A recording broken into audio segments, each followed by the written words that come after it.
This is brought to you by Orville Redenbacher.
Hey everybody, welcome. Today we are reviewing the SteamDeck.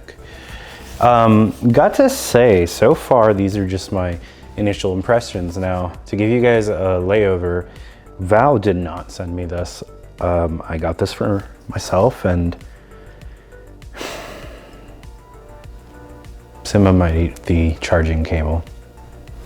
Please stop, please stop. Okay, so I got this for myself because one of the things, please Simba, please. One of the things that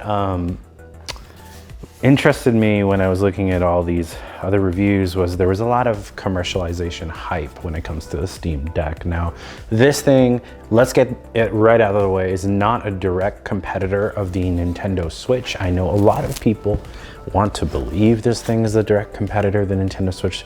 If we're comparing this to a super old console from way back when, we're already doing it a great disservice. So right now we have to measure this by 2022 standards, and that is what I hope to do here. Now, I had a long SteamDeck discussion where I mentioned that I was going to pre-order one and just see what it's about. So right now, initially, comfort-wise, I love what's going on with this thing, but I'm very, very curious about things such as haptic feedback, software, games, but at least running games that are non-Steam games, though we know what people might run with those.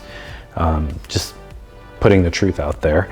And so I'd be running certain things from, let's say, the Epic Games Store. Would that run through here? Or what would the alternative be versus running it through the Steam Store? So this whole review, as you guys know, my review style is pretty lengthy. I like to keep a very lengthy review. In terms of what I can offer is just a real feedback, user-based experience from somebody who just has no stake in the game. I don't really care what Valve thinks about me or whether they send me anything in the future. Though, in all honesty, I have received something from Valve software in the past, but they stopped. Okay, so let's get started.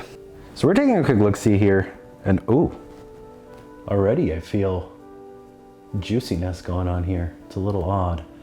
But, well, so I'm going up and down. Let's just go up.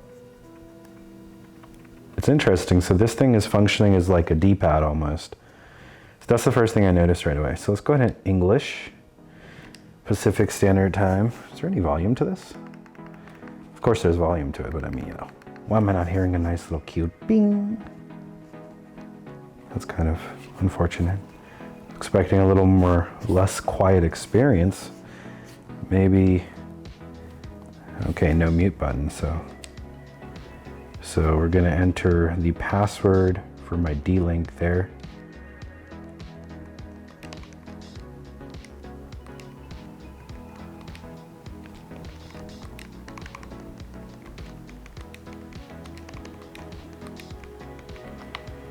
Okay, so we're connecting to the Wi-Fi right now. Connecting to the D-Link, there we go, connection successful. Hit A, I want to press B, but so it's doing something right now. We got an installing screen going here. Not really sure what is installing, to be honest with you. Maybe I can ask for help. Okay, we got a nice little QR code. I guess I'll just wait here. I believe this is perhaps installing Steam onto the Linux distribution that's on here. Now, for disclaimer to everybody, my experience with Linux is Debian.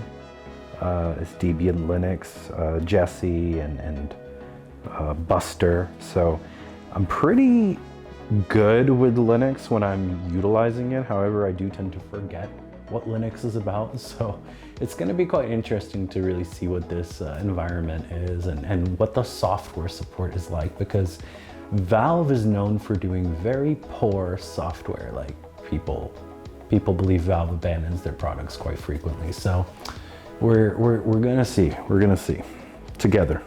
I promise. I'm tempted to hit menu here. Okay. So this is the Steam, and I believe so. It's installing Steam right now. So what if I hit? I'm gonna avoid hitting anything because I don't want to mess with this process. We have 1 minute 30 seconds. We're just gonna wait out the process. And again, you guys see what's going on here. It's just installing that software. So, and back to me. 46 seconds. I'm trying to crank up the volume. I'm not seeing any sort of volume OSD or on-screen display, which is confusing. But I have to admit the screen quality is absolutely phenomenal. I'm tempted to hit these 3 dots. I'm not sure what they are, but I'm just gonna avoid doing anything while it's installing. You would think perhaps it would be nice when you first launch it, it would show you what these buttons do. But I assume they want you to read that little manual that comes with a power adapter, and it's very tiny and the text is very tiny. Okay, so this is the real user experience, guys. No fluff, no like commercialization, like, or tech tips here. So we're just gonna have like a very real user experience. You and I, you with your eyeballs to the screen, me with my eyeballs to the screen. It's very intimate. Okay, that was a joke. Please don't write me fan mail. Though if you want, my address is, never mind. It's probably a bad idea. Okay, 1 second left. Here we go. Shutting down Steam. Okay, that's not what I wanted to see right away. We're shutting down Steam. Okay. Okay, so the Valve deck has restarted itself. I have to admit, I'm quite impressed. There is a fair bit of glare in this room from that window that you saw at the beginning of this video. There's a fair bit of glare there. But there's nothing going on here. This is that premium glass. Now, could you theoretically get an anti-glare glass going? I mean, sure. And I know there's a bunch of people who just can't wait to open this up, but I just didn't want to open it up. And I love opening things up and messing with them. Like I opened up my PS5, but I don't know, there's something about this really tight compact system. I just didn't want to bother just saving, 120 to 200 bucks just opening it and stripping screws and God what have you. I just want it to work. So the boot up time is fairly long. If this is what the boot up time is like, we are looking at an extremely long boot up time.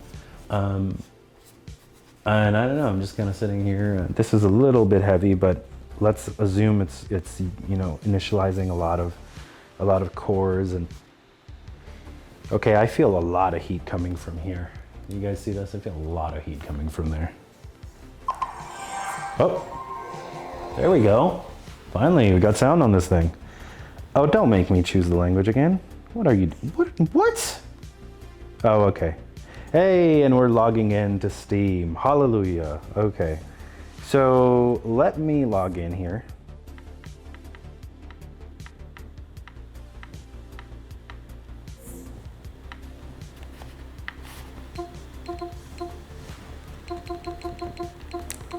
So it's going to be YF,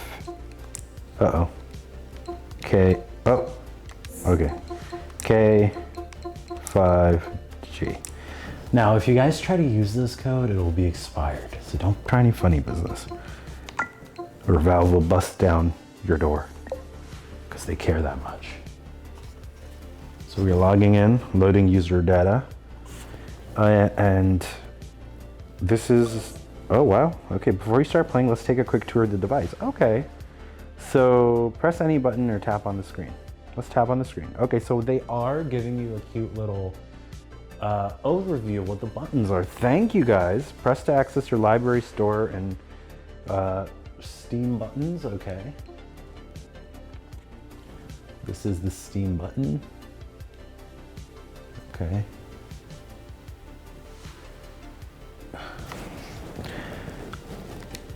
This is the quick access button. Notifications, friends, quick lists. Okay. Up here is the power button. Yes, we see that right there. Over here are the volume buttons.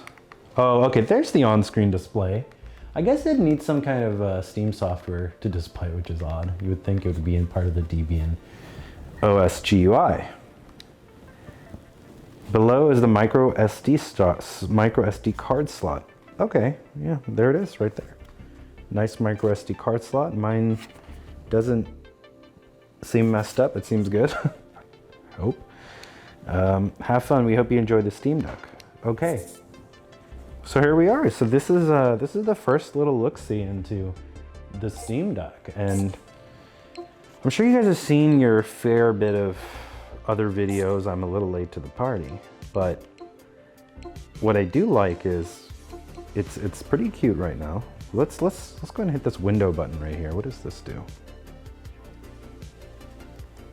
Okay, that's odd. It's not really doing anything.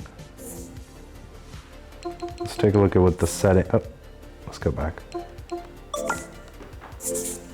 Let's go here. What? Okay, system, general. So here we have some settings. Enable adaptive brightness. I do not like that. It adapts. You can see how it instantly goes brighter when I turn that off. So let's turn that off. Night mode, dim display, audio. We also have a microphone on here. Very nice. UI sounds. The sound is incredible, actually. Family library sharing, authorized library sharing. Share your Steam library with others on this device. Once authorized, Steam users on shared devices may access. On this device. Well, I'm not sure. That's more of like, if you want to share your library with other computers, they can play offline, just not the same time. So, oh, okay. So let's take a look at the storage. So the OS is taking 10 gigabytes. That's not too bad. So we have 455 gigabytes here. So we're not really getting 512, right? 512 means you basically have 465, depending on what kind of storage format this is, exFAT or FAT32. So I'm not really sure what it would be. 93 games are hidden. Activate a product. No, what are you doing? Okay. I'm so used to hitting this for the back button for some reason.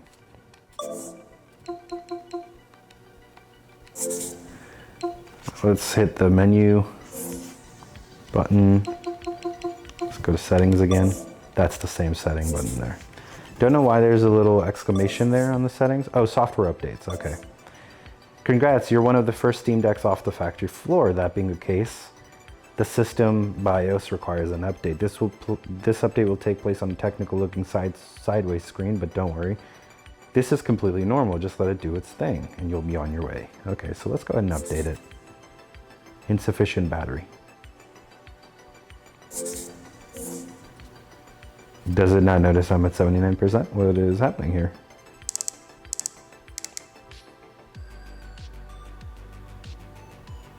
Performance overlay level. TDP GPU clock control. Wow. You can really mess with some of this stuff, can't you? Brightness, let's increase the brightness. I like it very bright. Game rumble, Steam haptics, okay. Friends list. So, we're back. I updated it. I don't know what was going on, but it decided to update as I was plugging it in. So we're good there. Let's go ahead and hit the option button. Okay, relax. And let's go to settings, system, check for updates again, make sure there's no other update. Okay, we're up to date officially. There is a system update channel where you can opt for beta and all that stuff. I'm not going to do that. Developer mode is interesting. I'm wondering what significance that will have. The OS name is actually SteamOS Hollow, and the kernel version is 5.13.0. And the rest I can't show you guys, but the BIOS version is 57A0102. Steam version's there. CPU is the APU 0405. It's the SoC. And we have 4, so it's only 4 cores. So this thing is like a really powerful PlayStation 4, if we're gonna put it for that. And the video card is only 1.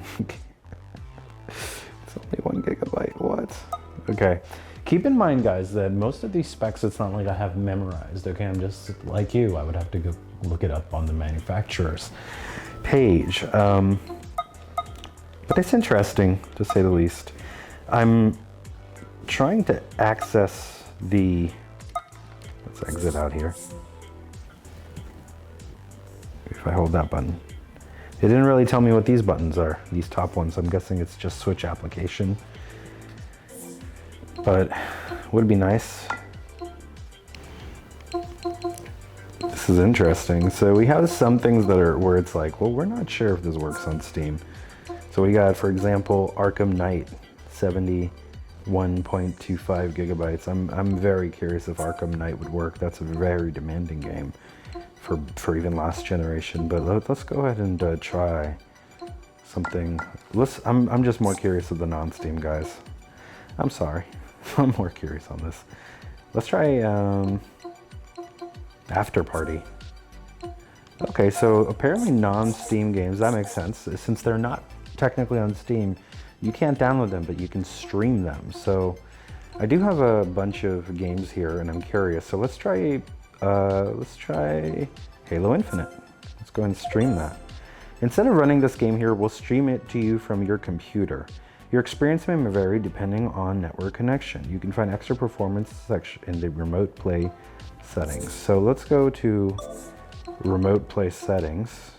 Oh, don't hide you. I'm guessing it's in the actual settings menu. No? Let's see if I can access that. So I've somehow lost access to the settings button at the top there. Let's go ahead, remote play. There it is, remote play settings. Enable remote play. Stream gameplay from your computer to other devices. So it does say it detects, in the network it detects my computer. Allow direct connection, IP sharing. Just let's do automated on that one. So let's enable advanced client options for the SteamDeck. It says to improve performance, try reducing your game's resolution or adjusting these settings. So video, let's say beautiful. Audio, I would just keep stereo because really that's all you have here. Performance overlay, bandwidth limit, let's just recommend it. Resolution, display resolution, let's leave it at the display resolution. Let's try and nuke that, most of this down to 1440p. Hardware decoding, touch controls, no. So now that we got that set, let's go ahead and pop open the library. Okay, no, that's the store. What are you doing? Okay, let's go ahead and try something super demanding. Let's just open it up and regret everything that. Let's regret it all. I'm going to go ahead and try. I wish it showed my actual. That's a little bit annoying because it's not showing the Steam grid icons that I set for these games, which is a little sad. Where's my Steam grid icons? They're not there, so that sucks. I have beautiful animated Steam grids. So let's do Elden Ring, and let's go ahead and stream it. Hi, Simba. Wait, Simba, no. Okay, we're loading up Elden Ring. Hi, buddy. Come back here. Come back here. What's he doing?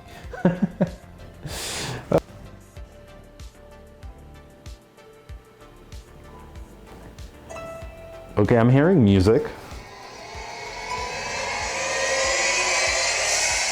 But I'm not seeing anything. Uh-oh. You guys are nothing. So first,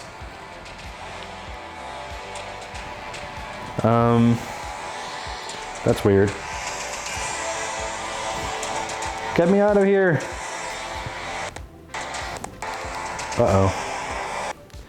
The first launch of my non-Steam game has messed up. So, uh-oh. So if I hold this, so it says Steam plus B, force game shut down. So let's go ahead and force that game to shut down here. Which is odd, now it's giving me the Wi-Fi signal. It's saying, uh-oh, your Wi-Fi sucks. Let's go over, I'm gonna go over the computer, I'm gonna see what's going on.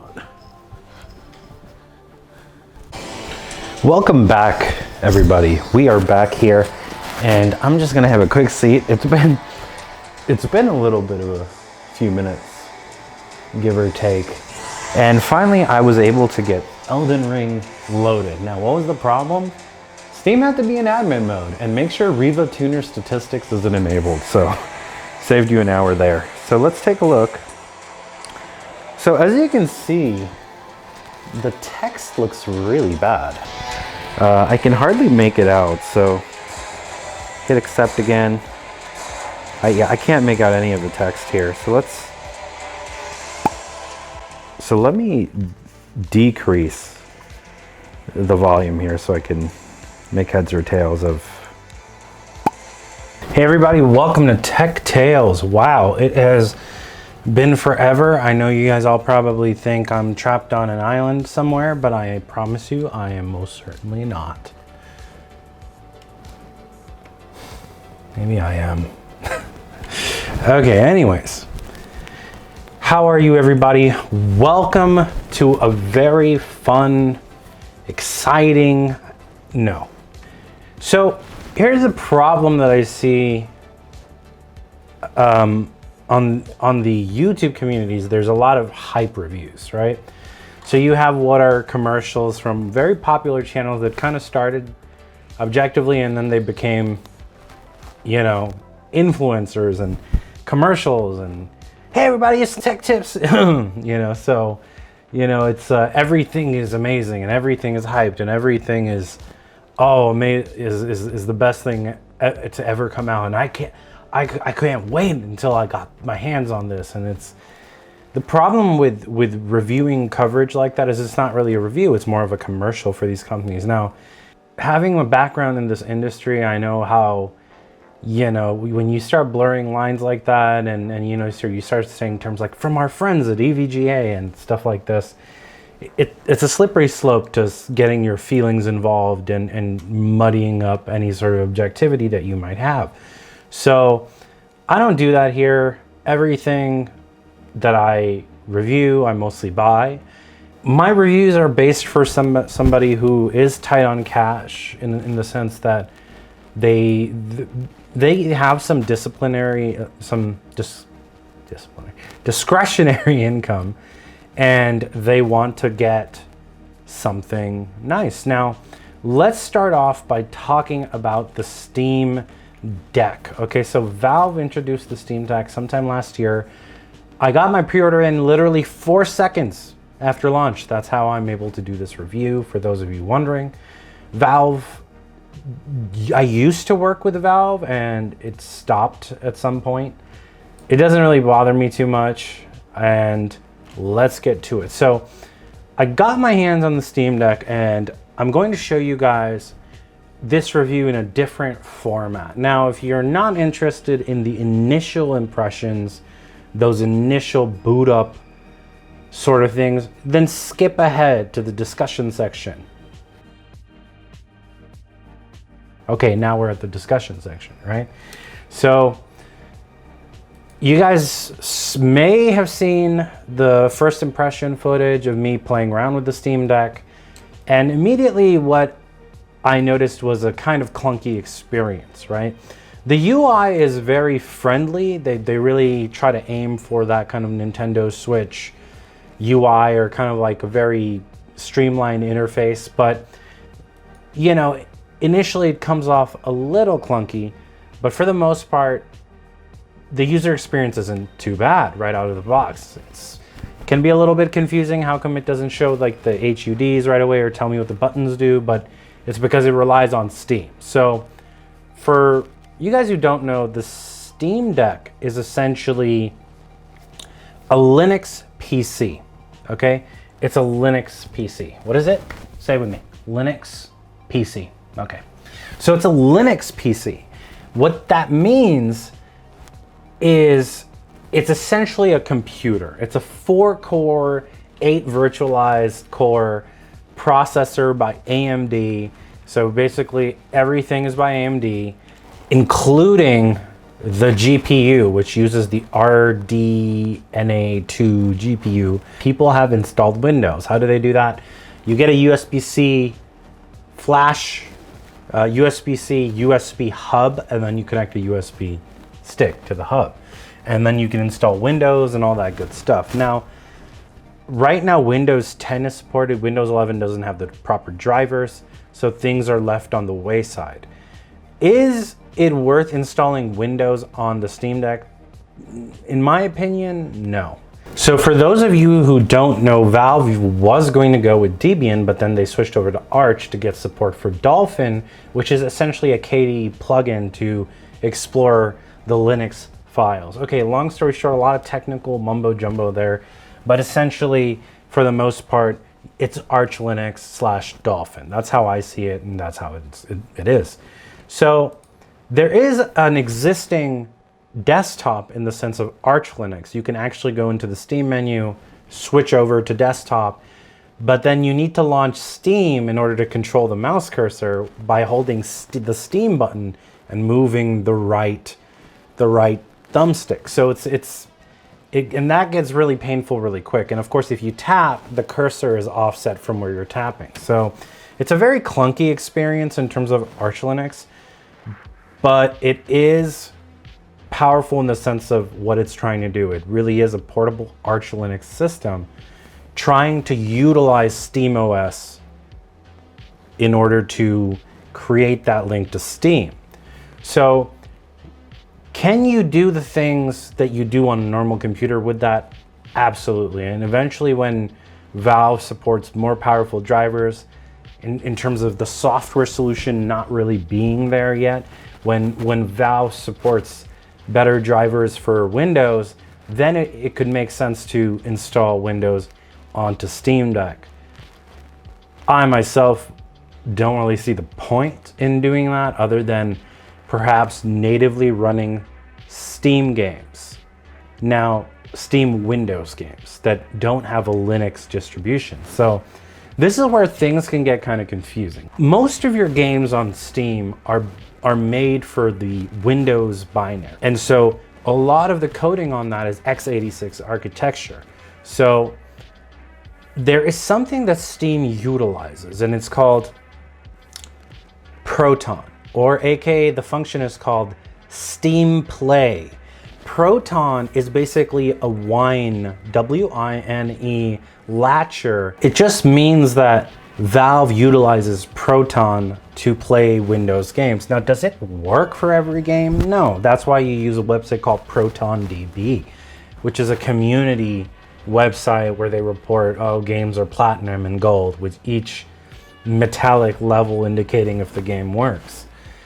For the most part, a lot of games work, but a lot of games just don't work because you're running ArchLinux, and that's a big crutch when it comes to Steam Play, the Steam Deck, is that you are running ArchLinux. But for the most part, a lot of games do work. So I want to say it like that. A lot of games work, but there is a huge negative there. Now, if you were to install Microsoft Windows and it was able to utilize the Windows link to Steam, so that if you jumped back into the game mode, that would be quite impressive to me. Now, as I understand it, Valve isn't letting you use the Steam OS and Windows. So instead of ArchLinux, you're trying to do Windows. And then if you, let's say, install a local game on Windows, on the OS, and then you switch back to Steam OS, and I don't even think maybe it's in their dual boot menu in the secret menu. I don't think it actually links it. So if you were to have, let's say, Windows installed and then you try to go on SteamOS, is it going to detect the Windows installation in the games that you're installing into the native hard drive? I'm not so sure. And so this leads to the next discussion, which is, sure, can you install games from the library? Yes, you can install and all the games you want and try to launch it. And most of them will work surprisingly extremely well because of Proton. But really the confusing part is when you want to free yourself of downloading. The biggest problem with the Steam Deck is everything is super slow. It doesn't matter if you have wireless, and it's just painfully slow to download stuff. I mean, I'm talking, I wasn't even getting more than 12 megabytes per second on wireless end, if I'm even lucky. And I tried multiple routers. Now it could have been me, but what that indicates to me is that Steam Deck's download speeds are crap. So it instantly makes you think, okay, how do I free myself of connecting to a Wi-Fi, downloading a 60 gigabyte game and sitting there at 10 megabytes a second, which in this day and age, in my opinion, is I mean, there's still DSL, but 10 megabytes a second is getting tough to justify, right? In terms of a usability standpoint. So you're sitting there for 30 something minutes to download a big game, and then you find out it doesn't work. What? So what option do you have? Then you have something called remote play, where if you have a computer and you have Steam installed on it and it's in your local, it doesn't even have to be in your local network. The nice part is it's not like NVIDIA Shield Stream where it has to be the local network. You can literally just connect to any computer from anywhere as long as you have a Wi-Fi connection and remote play. The problem with remote play, and I'm sure you guys know, is input lag. For the most part, for someone like me coming from the NVIDIA Shield game stream, the input lag isn't too bad on remote play. Dare I say it's better than anything that I've experienced in terms of the NVIDIA Shield. But the problem with remote play becomes that essentially you're having to keep another computer on, right? So you think, okay, well, how is this going to help me if I'm in a car? Because realistically, if I'm in a car, that's more than likely when I'm gonna game or at the airport. So if you want to install games, you can, hit install, you can wait forever, install it, find out it doesn't work. You could check ProtonDB and hope somebody tested it out on the Steam Deck. But the problem is all those reviews are muddled by people using all kinds of Linux distributions. So it's not even standardized for Steam Deck, even though they're trying to create a sort of Steam Deck list. So it becomes tough. So you start thinking, how do I free myself of A, downloading, B, remote play? How do I do that? So the first thing that I did was I instantly wanted to figure out, okay, how do I just copy games from my computer like an MP3 file, but instead I'll just copy video games. So I plugged in the SD card after formatting into the SD card reader, and I quickly found out that for Windows, external 4 format just doesn't work. You can't do it. So unfortunately, the native format that Steam uses to read games will not work with Windows, so you're screwed. So then I thought about exFAT. exFAT allows you all that space, but it's not a native format to Steam Deck, so it's going to suffer. It's going to suffer bad. So in terms of readability. But what it does allow you to do is it allows you to take games from your computer, your Steam library, and literally drag it into the SD reader at 30 megabytes a second. Now that's not too bad.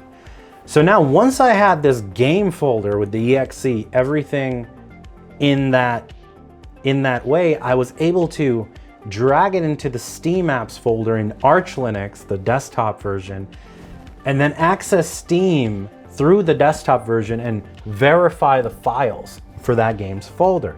This ended up working, but it is such a long-winded way. With SteamDeck, I was also able to do anything I would on a computer. So that includes animated Steam grids or just custom images, because you can still access the grid folder and just drag all your images into that, because all title IDs retain the same thing. But I want to cover something very controversial. Now, if you're somebody who's gonna cry because I'm covering this, you know who you are. You know who you are. What I'm just saying is, I want to cover it in the sense of, let's say, a GOG game, Epic Games Launcher. How does that work? Okay, and I'm not even going to cover emulators here, but there's a way you could do that. So the SteamDeck is incredibly powerful for that. But essentially, in terms of, or should I say, DRM free games, right? There is a way to run those games. I'm not going to exactly show you guys how, but I'm going to tell you how to solve certain issues when it comes to running games. Now, again, remember, those games are still subject to not running correctly because they use Proton. Several issues I noticed with SteamDeck when I was inputting non-Steam games was that even though on the desktop side, the Steam Play said enable Proton for all other games, you know, enable these versions of Proton no matter what. When I switched over to the deck side, it didn't recognize that Proton was enabled. You have to literally go in the gear icon and enable Proton for every game in order to even get them to start for non-Steam games that may not be compatible with Linux. So that's something you have to do, is enable Proton. Which reminds me, if you do remote play, make sure to launch Steam in admin mode or your screen ends up black, like pitch black. You're not going to see anything. So if you're ever having issues of your screen being white, pitch black, enable admin mode on Steam. You have to do that. At least for remote play. Is once you are able to get a non-Steam game working, it's amazing in the sense that you are able to play any games you want if you think about it and load it into that system. So with that being said, you can play non-Steam games on it and it's nice, but there's a lot of barriers to getting games to work because, again, it's based off of ArchLinux, and that's the problem when you have an ArchLinux based system. And Valve has made great strides to support ArchLinux, but it's still a little bit behind Windows, which is why people are kind of desperate to install Windows onto it. And I feel that's really why, because then you can perhaps maybe shed Proton altogether, but then you don't have the nice SteamOS interface. When it comes to playing DRM free games, the SteamDeck is incredible. You can definitely launch non-Steam games, but with caveats. You have to enable ProtonDB per game, and you have to hope it works on Linux. So, and the issue also is if you're using non-official versions of things. Oh, there's a really big bug when it comes to adding a non-Steam game. If your directory has spaces in it, Steam, the Linux version, and this has been an issue for years that Valve didn't fix apparently, it will take whatever the space is after the first word, it'll slice it, and then it will take it from the target, and then it'll put it under the launch options, and then your game never launches, and you think, oh my god, it's not working. But you have to reselect the game. So that's how you get spaces to work. So that's a huge problem that I didn't realize, because I kept trying to launch a game for 4 hours, trying to wonder, why won't this non-Steam game launch? It's because there's a space in the directory. The minute I got rid of the space, I was able to enable ProtonDB, and the game just worked. So now, for the most part, I thought I would dislike the SteamDeck. However, that's just not been the case. The more I use the SteamDeck, the more and more I like it. Even laying down, it's nice, and it's amazing that the battery port is at the top, so you don't feel like, you know, with the the first thing I ever noticed about the Switch was when you're laying in bed, the charger's at the bottom. such a stupid design. But they did that because of the dock. So again, it kind of makes sense, but you could have always just had people run a wire to the top. Some decisions in gaming don't make sense to me. SteamDeck is super comfortable to hold. There's no issues there in terms of me feeling that way. I generally thought the SteamDeck would perhaps be a flop. I really did. I ordered it, but I was very skeptical. I was like, well, we don't really know. Valve has abandoned a lot of things in the software side. They've really sucked at it when it comes to a lot of things, especially hardware launches, but I think they really have something here with the SteamDeck. The more and more I use the SteamDeck, the more and more I'm excited to tinker with it and mess with it. But again, if you're somebody who doesn't want to tinker with things and mess with things to have them work and go through quite frustrating hours-long experiences to get your games to work, the SteamDeck may be a really hard pass for you guys. But for those of us who are willing to just deal with the difficulties for the reward, and there is a reward to the SteamDeck if you keep at it, in the sense that it does surprise you, it can actually be quite nice. Let's talk graphical fidelity. Graphical fidelity on the Steam, native resolution 1280 by 800, or it can go 1280 by 768. So if you're installing games natively, it will not let you do more than that, obviously, because the GPU isn't capable for more than that, which it makes a lot of sense. And plus, there is a diminishing return on increasing the resolution. So I attempted to do remote play with 1440p, couldn't really tell the freaking difference between that and the pixel density of the SteamDeck LCD panel. OLED would have been amazing, but I get it. They were trying to save a bit of money. Maybe SteamDeck 2 will have the OLED. OLED would be really nice, but it's not a bad screen in any way. Now, the anti-etched glass on the 512 version is without a doubt the best thing you could do. Can you put a sticker on it that's a glass screen protector and get a mimicable thing? Yes, but you'll also sacrifice touch sensitivity, as we all know that happens. So don't think because you got the 256 and you upgraded the SSD and you're sticking a screen protector on, you've suddenly got a 512 version. There's a reason it's a lot, is because the screen is better in terms of glares and reducing those glares.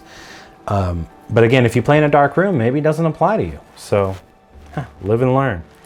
Now, I'm not really going to go into the specs, but just know the 512 has the anti-etched glass, the faster SSD, the 256 has a slower SSD.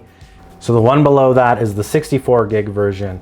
That one just has eMMC, but it also has the ability to just hook up an SSD to it. However, who knows how expensive that can be and how easy it will be to do it.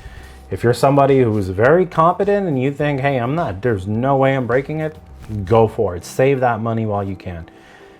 But again, you don't get the anti-etch glass. So, it's up to you. This review really is a short one, and I can keep talking about the different ways to customize it, but in the end, I feel like it's all an unnecessary overcomplication. I feel that the SteamDeck is powerful. I feel that even though I really doubted it, it's slowly winning me over to the point where I'm just keeping the SteamDeck at this point. It is impressive in what it is attempting to do. Are there software things that need to be worked on? Absolutely. Valve needs to, this isn't Half-Life 3 Valve. You need to do something, okay? You need to make these things, the software, work. So hopefully they can improve on that. But the good news is there's a lot of potential to SteamDeck. The worst part about the SteamDeck, easily the worst part and the most frustrating aspect of the SteamDeck, is the battery. The 2 hours to 5, that's true that you're seeing everywhere. It is 2 hours to 5. And it's atrocious, right? Like 2 hours, it whizzes by before you know it. Now, how many people are really sitting there for 5 hours? It's not about that. It's about that, let's say if you kind of leave it on or you put it in sleep mode, the drain on that thing is fast. And if you play a game that's that has more graphical intensity and fidelity, the SteamDeck just won't last that long to create an enjoyable experience. So much to the point that I resorted to anytime using, and I connect literally using a 26,800 milliamp hour external battery to slow the drain. And it shouldn't be that way, right? It shouldn't be that way where I have to use a power delivery battery to do that, but it is that way. So what is the conclusion? Do I recommend the SteamDeck? I do. I recommend it if you have the money to burn. If you don't, and you're really not hurting for a portable gaming device, and you're really not missing your Steam games on the go, I would personally just say skip the SteamDeck. Just skip it, because the battery life is just bad. Can you get an external power bank and really draw out that 2 hours to the actual 5-hour mark, which I was finally able to do, was actually get it towards even 4 hours, 5 hours? Yes, you can hook up the external battery and you can do it that way. But is it a pleasing experience to always feel like you're on the edge of battery life? I don't think so. So that's the biggest problem that I find with the SteamDeck, is the battery life is not matching the power of the capability of the device. It's almost like the weakest link. And that's the unfortunate part with the SteamDeck. And it's why, yes, you can be kind of excited for what it's aiming to do for Valve, and it's their kind of first hardware foray into portability, and they have a bigger term picture, maybe, you know, just a much bigger term picture into the future of the Steam Deck and all that stuff, and maybe they're going to put all their eggs in that basket. But right now it's just a really niche device for a certain group of people that are the minority, that I feel that they're going to be the minority. So with that being said, guys, I hope this was useful. Not a lot of complex breakdowns here and all that I already mentioned. You can always head over to, or if I didn't mention it, you can always head over to Gamers Nexus. They break stuff all the time. Not really, but they open it up. But this is just an honest review from a very objective standpoint of the real positives on the potential of the Steam Deck, and the biggest negative that takes away from a good chunk of that. And again, if you're completely okay with hooking up an external battery pack, then maybe the Steam Deck is worth considering. Anyways, guys, I hope you enjoyed this video. This is Tech Tales. Please like, subscribe. You don't have to like it. I really don't care. But just subscribe, you know. My cats are they are so hungry. Bye, guys.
Ow.